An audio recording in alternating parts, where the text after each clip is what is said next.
संकट आया, इसके बारे में हमने चर्चा किया। तो ये देखना है कि शुरू से ही जैसे जैसे फ्रांसीसियों ने दक्षिणी पूर्वी एशिया के ये हिंद चीन का जो क्षेत्र है, जिसके अंतर्गत लाओस, कंबोडिया और वियतनाम, ये 3 देश फ्रांसीसियों के अधिकार क्षेत्र में आए, तो हम देखते हैं कि फ्रांसीसियों के आगमन के साथ ही यहाँ के जो मूल निवासी थे उनके खिलाफ विद्रोह करते रहे।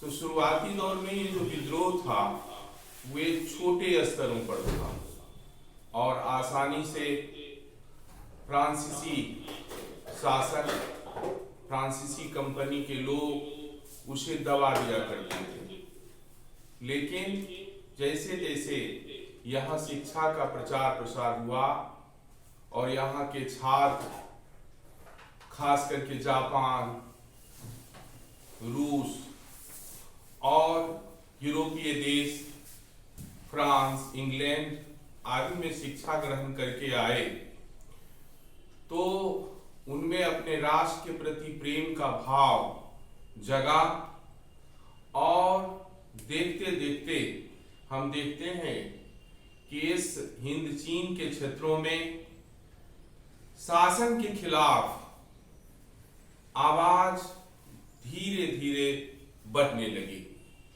तो सबसे पहले हम देखते हैं कि हिंद चीन का जो ये क्षेत्र है, यहाँ क्रांति की आवाज जो है 20वीं शताब्दी यानी कि 1901 ईस्वी के बाद जो है बड़ी तेज गति से मुखर होने लगी और अब यहाँ के लोग छोटे छोटे मामलों में भी शासन के खिलाफ विद्रोहात्मक काम करने लगे। और इसी परिप्रेक्ष्य में हम देखते हैं कि 1903 ईस्वी में फान बोई चाउ नाम है वहां के लेखक का, क्रांतिकारी का।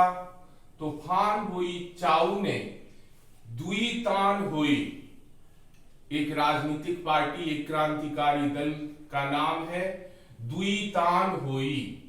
तो फान बोई चाउ ने दुई तान हुई नामक क्रांतिकारी संगठन की स्थापना की और इसके नेता थे क्वांग दे। ये घटना 1903 ईस्वी की है। तो 1903 ईस्वी में फान बोई चाउ नामक क्रांतिकारी राजनीतिक लेखक दुई तान हुई नामक क्रांतिकारी संगठन की स्थापना की और इस क्रांतिकारी संगठन का नेता क्वांग दे था। और इन्होंने, इस पार्टी ने देश के अंदर शासन के खिलाफ, फ्रांसीसियों के खिलाफ आवाज बुलंद करने लगी। इसी बीच में हम देखते हैं कि फान बोई चाउ ने एक किताब की रचना की, एक पुस्तक की रचना की और उस पुस्तक का नाम है the history of the loss of Vietnam. The history of the loss of Vietnam. तो ये पुस्तक जो है पूरे दक्षिणी पूर्वी एशिया का, ये हिंद चीन का जो क्षेत्र था, यहां एक तरह से इस किताब ने आग लगा दी। लोगों में अपने देश के प्रति जो राष्ट्र भक्ति की भावना थी उसमें उफान आने लगा। The history of the loss of Vietnam का शाब्दिक अर्थ, हिंदी में हम इसका अर्थ यही करेंगे कि वियतनाम के खोने का इतिहास। The history of the loss of Vietnam. Vietnam किस तरह से, यानी कि वियतनाम के लोगों के हाथ से निकल गई, इसकी संपूर्ण दास्तान इस पुस्तक the history of the loss of Vietnam में वहां के लोगों ने पढ़ा, समझा और शासन के खिलाफ, फ्रांसीसी सत्ता के खिलाफ धीरे धीरे हम देखते हैं कि आवाज बुलंद करने लगा।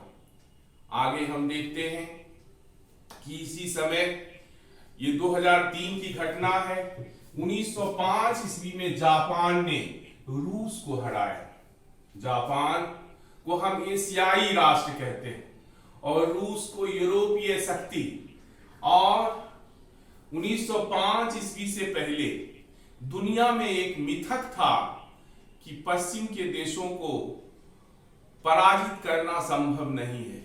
पश्चिम के देश अपराजेय हैं, उसे दुनिया की कोई ताकत हरा नहीं सकती है। तो 1905 ईस्वी में जब जापान ने रूस को हरा दिया तो इसी के साथ संपूर्ण एशियाई देशों में जन जागरूकता पैदा हुआ, एक उल्लास का भाव आया, एक खुशी का लहर दौड़ पड़ा कि जब जापान रूस को हरा सकता है तो भारत इंग्लैंड को क्यों नहीं हरा सकता है। दक्षिणी पूर्वी एशिया का ये हिंद चीन का क्षेत्र फ्रांस को क्यों नहीं हरा सकता है। और इस तरह से यहाँ के लोगों का मनोबल हम देखते हैं कि लगातार बढ़ता चला गया। और इसी तरह से इस समय दुनिया के जो प्रमुख विचारक थे, मॉन्टेस्क्यू, रूसो, जो खास करके फ्रांस से संबंधित थे, तो रूसो एक महान दार्शनिक, मॉन्टेस्क्यू एक महान राजनीतिक। तो कहने का मतलब है इन दोनों का विचार लोगों को उद्वेलित किया, जागरूक किया और अपने अधिकार और कर्तव्य की बातों को समझने के लिए विवश किया।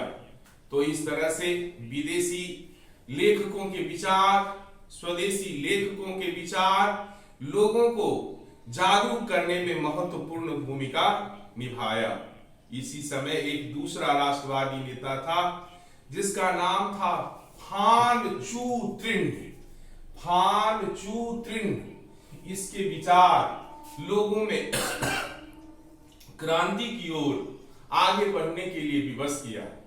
फान चू त्रिन का विचार था कि देश में जो राजतंत्रात्मक व्यवस्था है, जो देश के अंदर राजतंत्रात्मक व्यवस्था है, उसके स्थान पर गणतंत्रात्मक शासन की स्थापना हो। गणतंत्रात्मक शासन की स्थापना हो कहने का मतलब है यहाँ कि दक्षिणी पूर्वी एशिया के हिंद चीन वाला जो क्षेत्र था, उस क्षेत्र में मात्र कोचीन चीन को ही फ्रांसीसियों ने सीधे अपने अधिकार में लिया था। इसके अतिरिक्त अन्य जो क्षेत्र थे, लाओस, कंबोडिया, वियतनाम आदि में वहां के परंपरागत जो राजा था वही राजा वहां शासन करता था।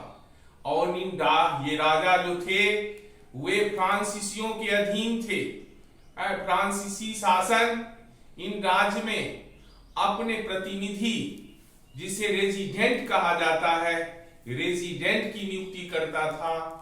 और ये रेजिडेंट फ्रांसीसी शासन के हित के लिए वहां काम करता था। राजा फ्रांस के शासन और सत्ता के खिलाफ किसी प्रकार का कदम नहीं उठा सकता था। तो ये राजा वास्तव में फ्रांसीसियों के हाथ का कठपुतली था। तो फान चू त्रिन ने यानी कि लोगों में जागरूकता पैदा किया कि यहाँ पर अब राजतंत्रात्मक शासन के स्थान पर गणतंत्रात्मक शासन की स्थापना हो। और जापान में शिक्षा प्राप्त करने गए छात्र भी इसी विचारों के समर्थक थे। और सनाया सेन के नेतृत्व में चीन में एक राष्ट्रवादी आंदोलन चला था। जिस तरह से तुम भारत के इतिहास में महात्मा गांधी का नाम पढ़ते हो, जिस तरह से तुम मिस्र के इतिहास में कर्नल नासिर पाशा का नाम पढ़ते हो, उसी तरह से चीन के उद्धार में डॉक्टर सनयात सेन का महत्वपूर्ण योगदान है। डॉक्टर सनयात सेन वहां के पुराने राजवंश, मंचू राजवंश के खिलाफ एक राष्ट्रवादी आंदोलन चलाया और उस राष्ट्रवादी आंदोलन के परिणाम स्वरूप हम देखते हैं कि चीन में राजतंत्रात्मक शासन का अंत हुआ और वहां गणतंत्र की स्थापना हुई। उसकी एक लंबी दास्तान है, एक लंबी कहानी है। उधर हमें नहीं जाना है, हमें वियतनाम और दक्षिणी पूर्वी एशिया के ये तीनों राष्ट्र के अधीन रहना है, जहां पर यानी कि फ्रांसीसियों ने अपना आधिपत्य जमाया था। तो इस तरह से हम देखते हैं कि डॉक्टर सनायात सेन के जो विचार थे, उस विचार से यहाँ के लोग काफी प्रभावित हुए और वे भी अपने देश के इस पुराने राजवंश के साथ साथ फ्रांसीसी शासन से अपने आप को मुक्त करने का प्रयास किया। इसके साथ साथ हम देखते हैं कि इसी समय एक राजनीतिक संगठन जिसका नाम है वियतनाम कुआन फुक होई, वियतनाम कुआन फुक होई की स्थापना हुई। और ये जो संगठन है, इस संगठन का निर्माण वहां के छात्रों ने किया था, वहां के स्टूडेंट्स ने किया था। और उस संगठन का क्या नाम है? वियतनाम कुआन फुक होई। याद रखोगे, थोड़ा सा ये भाषा के कारण थोड़ा सा कठिन लगता होगा, लेकिन ये राजनीतिक दल का नाम है, क्रांतिकारी संगठन का नाम है, और जिसका नाम है वियतनाम कुआन फुक होई, जिसका हिंदी में हम कह सकते हैं वियतनाम मुक्ति एसोसिएशन की स्थापना इस दक्षिणी पूर्वी एशिया के इस देश में किया गया। हालांकि हिंद चीन में हम देखते हैं राष्ट्रवाद की भावना शुरू से ही था, प्रारंभ से ही था, लेकिन ये राष्ट्रवादी भावना खास करके देश के शहरी क्षेत्रों में, जो तटवर्ती क्षेत्र थे, जहां के लोग नागरिक पढ़े लिखे थे, जहां के लोग बुद्धिमान थे, होशियार थे, वहां के लोगों में इस तरह का भाव का विकास हुआ, जिसमें कोचीन चीन, अन्नाम, तोंगकीन जैसे शहरों में हम देखते हैं राष्ट्रवाद की लहर लगातार बढ़ती चली गई। परंतु जब प्रथम विश्व युद्ध का माहौल आया तो एक नई दास्तान, एक नई कहानी की शुरुआत हुई। आप जानते हैं कि संपूर्ण क्षेत्र में फ्रांसीसियों का अपना प्रभुत्व था, और जब प्रथम विश्व युद्ध की शुरुआत हुई तो उस प्रथम विश्व युद्ध में लड़ने के लिए इस दक्षिणी पूर्वी एशिया के देशों से बड़ी संख्या में लोगों को, यहाँ के सैनिकों को, यहाँ के मजदूरों को यूरोप के देशों में हम देखते हैं ले जाया गया, और ये हजारों लोग सेना में भर्ती हुए, हजारों मजदूर बेगार करने के लिए फ्रांस ले जाया गया। और सबसे बड़ी चीज है कि जब युद्ध हुआ करता था तो युद्ध की प्रथम पंक्ति में, युद्ध के मोर्चे पर इन हिंद चीनियों को रखा जाता था, और जिसके कारण युद्ध में मौतों की संख्या में सबसे अधिक मौत यानी कि इसी क्षेत्र के लोगों की हुआ करती थी। और यह खबर धीरे धीरे क्षण क्षण करके इस देश में आने लगा, और इसके बाद हम देखते हैं कि 1914 ईस्वी में देशभक्तों ने एक राजनीतिक संगठन की स्थापना की, जिसका नाम था वियतनाम राष्ट्रवादी दल।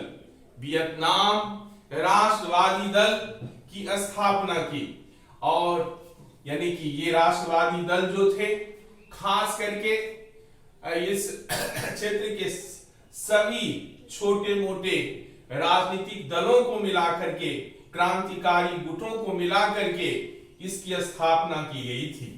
और इसकी प्रथम बैठक जो है, प्रथम अधिवेशन जो है, कैंटन शहर में आयोजित किया गया था।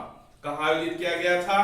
कैंटन शहर में। और जब कैंटन शहर में इस राजनीतिक संगठन का अधिवेशन आयोजन किया गया, तब फ्रांसीसियों को लगा कि देश के अंदर विद्रोह हो जाएगा, तब वैसी परिस्थिति में फ्रांसीसी शासन सत्ता बड़ी निर्दयता के साथ जनता से पेश आई और फ्रांसीसियों ने इस क्रांति को कुचल डाला।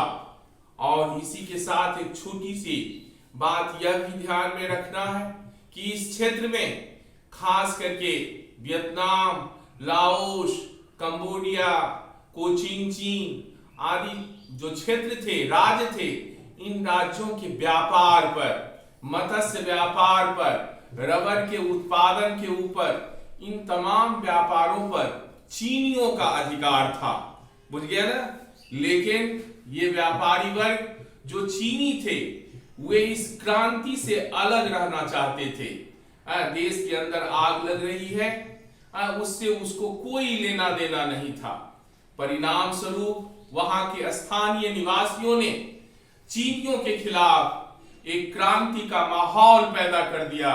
उसका आर्थिक बहिष्कार शुरू किया गया और 1919 ईस्वी में हम देखते हैं कि यहाँ के लोगों ने चीनी बहिष्कार आंदोलन की शुरुआत की।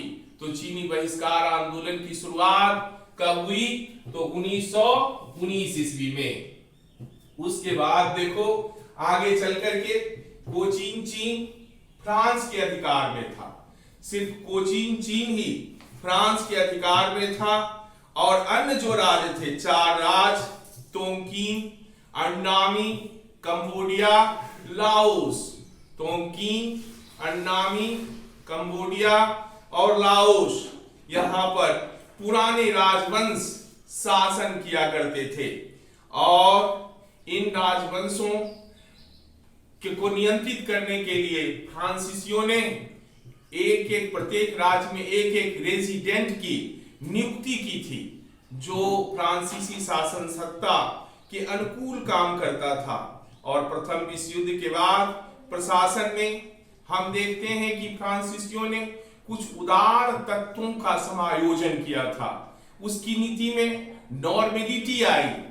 वह कहने का मतलब है कि अब समझने लगा था कि अगर शासन कठोर करेंगे तो परेशानी बढ़ेगी, इसलिए अपने शासन में उदार लोगों को अपनी ओर आकर्षित करने के लिए कहने का मतलब है उदार नीति का निर्माण किया, लागू किया और हिंद चीन के लिए एक विशेष यानी कि प्रतिनिधि सभा की स्थापना की।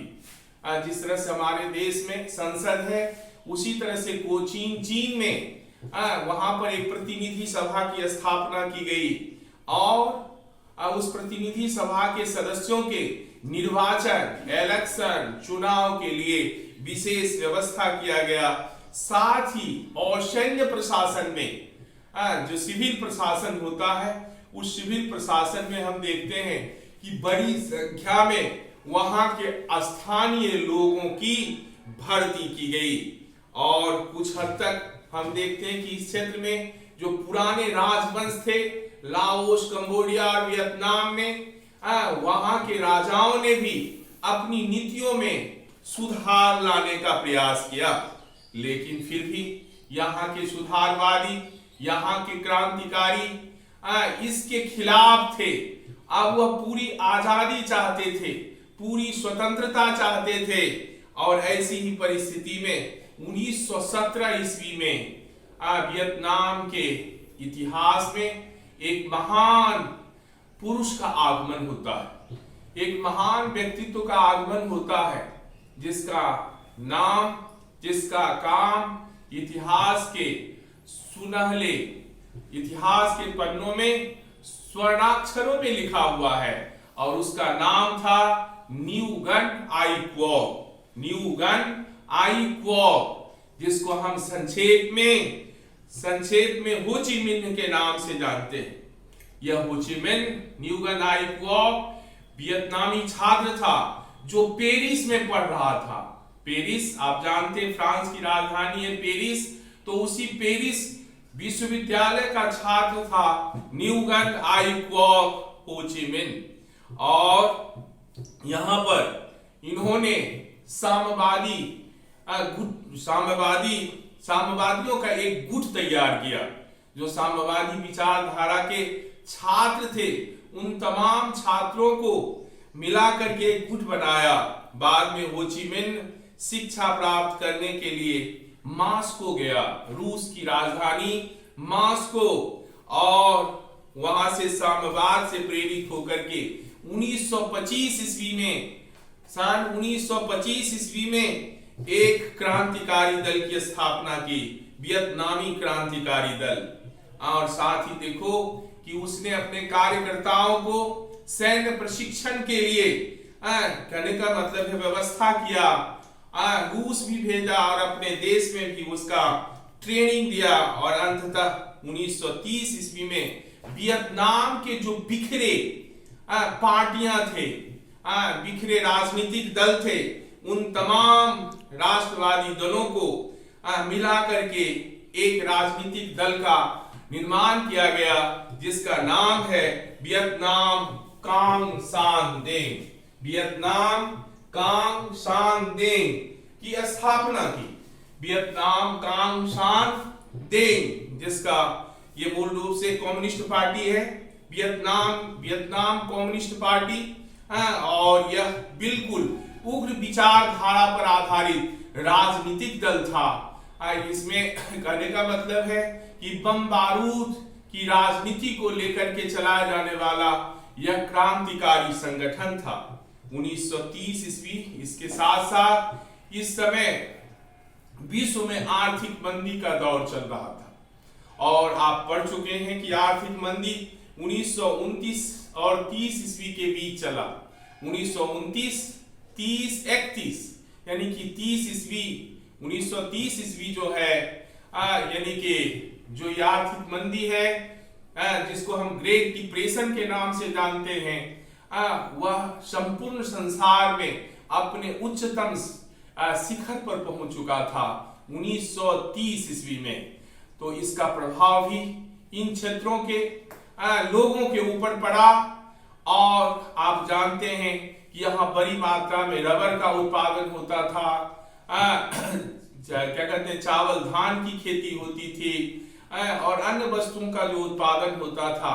अंतरराष्ट्रीय बाजार में इसकी कीमत लगातार गिरती चली गई, और परिणाम स्वरूप हिंद चीन के इस क्षेत्र में बेरोजगारी बड़ी तेज गति से बढ़ी, और बेरोजगारी के साथ साथ भूखमरी और कहने का मतलब है अकाल की स्थिति पैदा हो गई, जिससे परेशान होकर के हम देखते हैं कि यहाँ के लोगों ने साम्यवाद को अपनी साम्यवाद की ओर आकर्षित हुआ, कम्युनिस्ट पार्टी की तरफ आगे बढ़ा, और दूसरी तरफ फ्रांसीसी सरकार किसी भी हालात में यहाँ पर साम्यवाद को आने नहीं देना चाहता था। इसलिए फ्रांसीसी सत्ता यहाँ के लोगों पर लगातार यानी कि कुठाराघात करना शुरू किया, अत्याचार करना शुरू किया, और यहाँ जो है यानी कि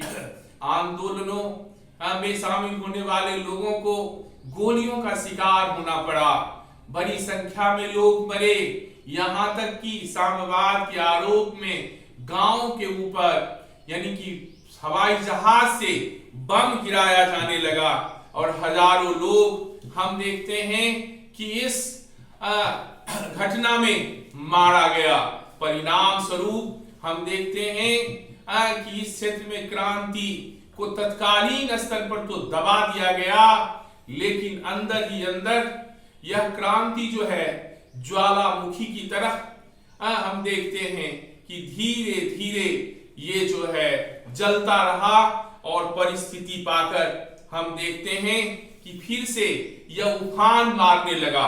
लेकिन कुछ दिनों तक यह आंदोलन जो है हिंद चीन का यह राष्ट्रवादी आंदोलन एक तरह से भूमिगत हो चुका था, लेकिन जैसे जैसे समय बीता परिस्थितियां करवट ली, और करवट के साथ साथ यह क्रांति अपने वास्तविक रूप में आ गया।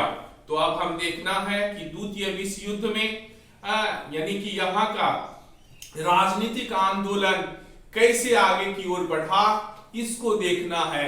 और द्वितीय विश्व युद्ध इन देशों के लिए, इन क्षेत्रों के लिए एक रास्ता प्रदान किया, जहां यानी कि दुख भी, ये घटना जो है यहाँ के लोगों के लिए असीम पीड़ा भी दिया और नया जीवन भी दिया। तो इसको हमें देखना है। द्वितीय विश्व युद्ध और वियतनामी स्वतंत्रता। द्वितीय विश्व युद्ध की परिस्थितियों में वियतनामियों का निर्णायक रास्ता प्रदान किया कि अब तुम्हें आजाद होना है। समय के साथ साथ परिवर्तन होता है और द्वितीय विश्व युद्ध जब हुआ तो हम देखते हैं कि इस युद्ध में दो पक्ष थे, मित्र राष्ट्र और धुरी राष्ट्र। मित्र राष्ट्रों में फ्रांस, इंग्लैंड आदि देश थे और धुरी राष्ट्र में आप पढ़ चुके हैं जर्मनी, इटली और जापान था। तो कहने का मतलब है कि जर्मनी ने यूरोप में फ्रांसीसियों को पराजित किया। 1940 ईस्वी में हम देखते हैं कि जर्मनी ने फ्रांस को पराजित कर दिया, हरा दिया और हराने के बाद फ्रांस में अपनी तरफ से कठपुतली सरकार, जर्मन समर्थित जर्मनी से जिसको चाहा उसकी सरकार करने का मतलब है फ्रांस में बढ़ा और एक संधि के तहत जापान को हिंद चीन में फौज भेजने का मौका मिल गया, क्योंकि जापान भी धुरी राष्ट्र का ही हिस्सा था, जर्मनी का मित्र था। तो जर्मनी ने जापान को कहा कि तुम जो है इस हिंद चीन के क्षेत्रों में अपनी फौज को भेजो और इस संपूर्ण क्षेत्र के ऊपर अपना अधिकार कर लो। तो इस तरह से जापानियों ने इस क्षेत्र में जो है धीरे धीरे प्रवेश किया और फायदा उठाते हुए जापान सबसे पहले तोंगकीन, फिर अन्नाम, तो तोंगकीन और अन्नाम के बाद धीरे धीरे संपूर्ण क्षेत्र, हिंद चीन का जो क्षेत्र है, इस क्षेत्र के ऊपर अपनी राजनीतिक प्रभुसत्ता स्थापित कर ली। अर्थात ये जो क्षेत्र है वह फ्रांस के हाथ से निकल करके जापान के हाथ में आ गया। तो अब उसके बाद हिंद चीन में एक तरह से उस समय द्वैध शासन की स्थापना हो गई। राजनीतिक शक्ति जापानियों के हाथ में थी, जबकि प्रशासनिक शक्ति फ्रांसीसियों के हाथ में थी।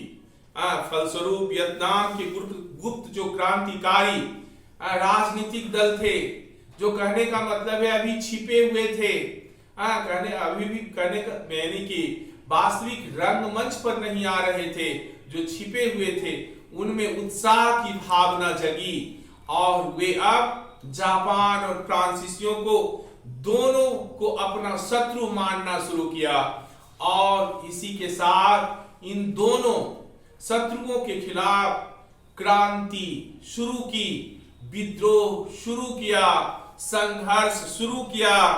और फ्रांसीसी दमन के बावजूद भी जो साम्यवादी दल यहाँ पर बचे हुए थे, उन लोगों का झुकाव भी इस तरफ बढ़ने लगा और हो ची मिन्ह के नेतृत्व में देश के कार्यकर्ताओं ने हो ची मिन्ह के नेतृत्व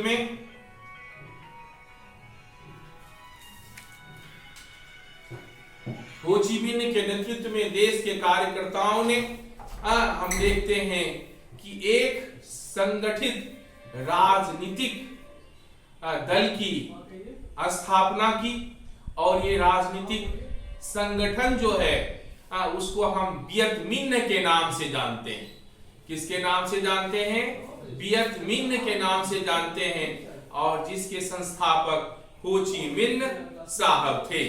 तो इस तरह से हम देखते हैं कि वियत मिन्ह, जिसको हम वियतनाम स्वतंत्रता लीग के नाम से जानते हैं, इसकी स्थापना हुई और इसमें बड़ी संख्या में जो पीड़ित किसान था, जो दुखी लोग थे, चाहे वह व्यापारी हो, किसान हो, वहां के उद्योगपति हो, मजदूर हो, सारे के सारे लोग इस वियत मिन्ह नामक क्रांतिकारी संगठन, राजनीतिक संगठन में लगातार शामिल होता चला गया और इसी परिस्थिति में द्वितीय विश्व युद्ध के दौरान जो नाटकीय घटनाक्रम हुआ, अब उस नाटकीय घटनाक्रम में जापान ने दक्षिणी पूर्वी एशिया का एक जगह है पर्ल हार्बर जो प्रशांत महासागर में, और यहां अमेरिकी नौसैनिक अड्डा था। तो उस पर्ल हार्बर के ऊपर हम देखते हैं कि जापानियों ने बमबारी शुरू किया, और देखते देखते अमेरिकी जो नौसैनिक अड्डा था उसको तहस नहस कर देता है। और जब अमेरिका का जो ये नौसैनिक अड्डा है तहस नहस हो गया, बर्बाद हो गया, तो अमेरिका क्रोध में पागल हो गया, बेकाबू हो गया। और उसके बाद इसी घटना के साथ हम देखते हैं कि संयुक्त राज्य अमेरिका द्वितीय विश्व युद्ध में शामिल होता है। और पर्ल हार्बर की घटना के कुछ ही दिनों के बाद हम देखते हैं कि जो है कि अमेरिका जो है वहां पर परमाणु बम गिराता है, हिरोशिमा और नागासाकी के ऊपर बम गिराता है। और इस बम गिरने के साथ ही पोट्सडम की घोषणा होती है, और इस घोषणा के बाद जापान आत्मसमर्पण करता है। जापान का सम्राट हिरोहितो कहने का मतलब है कि आत्मसमर्पण करता है, हस्ताक्षर करता है, और हस्ताक्षर करने के साथ हम देखते हैं कि जापान अब पराजित हो चुका है, और जापानी सेना बड़ी तेज गति से इस हिंद चीन के क्षेत्रों से, लाओस, कंबोडिया और वियतनाम से बड़ी तेज गति से निकलना शुरू कर देती है। और अब स्थिति बदल चुकी है, और दूसरी तरफ फ्रांस के पास अब इतनी ताकत नहीं है कि वह इस क्षेत्र के ऊपर से फिर से अपनी शासन सत्ता स्थापित करने का प्रयास करे। और कारण कि यहाँ का जो राजनीतिक दल है वियत मिन्ह, वह इस क्षेत्र में जो है लगातार अपने राजनीतिक विस्तार करता जा रहा था। और ऐसी ही परिस्थिति में हम देखते हैं कि वहां के राष्ट्रवादियों ने, वियत मिन्ह के लोगों ने, वियत मिन्ह के नेताओं ने मिलकर के वियतनाम में लोकतंत्रीय गणराज्य की स्थापना कर देता है। क्योंकि इधर वर्तमान परिस्थिति में देख रहे हो कि वियतनाम को जापान छोड़ चुका है, और फ्रांस के पास अब इतनी ताकत नहीं कि वह जो है इस क्षेत्र के ऊपर अपना राजनीतिक आधिपत्य की स्थापना कर सके, राजनीतिक अधिकार कर सके। और दूसरी तरफ कहने का मतलब है वियत मिन्ह अपनी ताकत के बल पर, अपनी शक्ति के बल पर हम देखते हैं कि 2 सितंबर 1945 ईस्वी को वियतनाम की स्वतंत्रता की घोषणा कर देता है कि वियतनाम आज से आजाद है, आज से स्वतंत्र है, आज से वह कहने का मतलब है कि किसी भी राजनीतिक किसी भी दूसरे देश के अधीन नहीं है। और इस प्रकार जब वियतनाम आजाद हो जाता है, और आजादी के बाद हम देखते हैं कि वहां के जो नेता है हो ची मिन्ह, उस हो ची मिन्ह साहब को वियतनाम का प्रधान बनाया जाता है, हेड बनाया जाता है।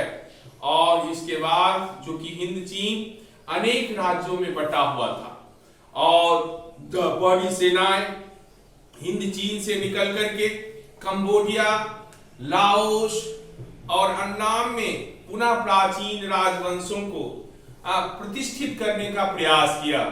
फिर से कहने का मतलब है इन राजाओं को राजगद्दी देने का प्रयास किया। और इसी क्रम में अन्नाम का शासक बाओ दाई, याद रखोगे, बाओ दाई, अन्नाम का शासक बाओ दाई को शासक बनाया। परंतु इन शासकों का साम्यवादी राष्ट्रवादियों के समक्ष टिकना कठिन था और विवश होकर के हम देखते हैं कि बाओदाई 25 अगस्त 1945 ईस्वी को अपने पद को छोड़ करके कहने का मतलब अपना पद छोड़ दिया, विदेश चला गया और वियतनाम को एक गणराज्य बना दिया गया। वियतनाम एक गणराज्य बना। अब यहीं तक आज हम रहेंगे। तो अब कहने का मतलब है अगले दिन देखेंगे कि वियतनाम एक स्वतंत्र राष्ट्र बन चुका है और हो ची मिन्ह उसके प्रधान बन गए हैं। लेकिन हिंद चीन के इस क्षेत्र में कहने का मतलब है जिस तरह से द्वितीय विश्व युद्ध में हम देखते हैं कि यूरोप के तमाम शक्तियों के ऊपर कुठाराघात हुआ। इंग्लैंड भी कमजोर हुआ, फ्रांस भी कमजोर हुआ, जर्मनी बर्बाद हुआ, इटली बर्बाद हुआ, जापान बर्बाद हुआ। लेकिन अब फिर से इंग्लैंड, फ्रांस, पुर्तगाल ये सभी के सभी अपने पुराने उपनिवेशों को फिर से उबारने का प्रयास किया। फिर से फ्रांस चाहा कि इस हिंद चीन के क्षेत्रों में अपनी प्रभुसत्ता स्थापित करें, लेकिन वह प्रभुसत्ता स्थापित करने में सफल नहीं होता है और फ्रांसीसी और वियतनामी सैनिकों के बीच लगातार संघर्ष की कहानी शुरू होती है। और इसी बीच में यानी कि रूस और अमेरिका के बीच आपसी तनातनी के कारण, क्योंकि हो ची मिन्ह रूस के समर्थक थे और रूस और चीन दोनों वियतनाम को खुली मदद किया और दूसरी तरफ फ्रांस की पुनर्स्थापना करने के लिए, फ्रांस की सत्ता को फिर से स्थापित करने के लिए इस दक्षिणी पूर्वी एशिया में जो पूंजीवादी राष्ट्र थे, खास करके अमेरिका, इंग्लैंड, फ्रांस का साथ दे रहे थे। स्पष्ट रूप से दुनिया दो गुटों में बढ़ चुका था। तो ऐसी परिस्थिति में अमेरिका इस युद्ध में शामिल होता है और अमेरिका के शामिल होने के बाद यह संघर्ष जो है काफी लंबा खिंचता है और दोनों के बीच, इन दोनों शक्तियों के बीच काफी खून खराबा होता है। लाखों लोग इस क्षेत्र में मारे जाते हैं, लेकिन अंततः विजय सत्य की होती है। अमेरिका पराजित होता है। दुनिया के इतिहास में अमेरिका की जो सेना सबसे अधिक अगर कहीं मारी गई और सबसे अधिक कहीं बेइज्जती हुई तो इसी दक्षिणी पूर्वी एशियाई क्षेत्र हिंद चीन में, लाओस, कंबोडिया और वियतनाम में। तो इन तमाम चीजों की चर्चा पुनः हम अगले क्लास में करेंगे। आज इतना ही।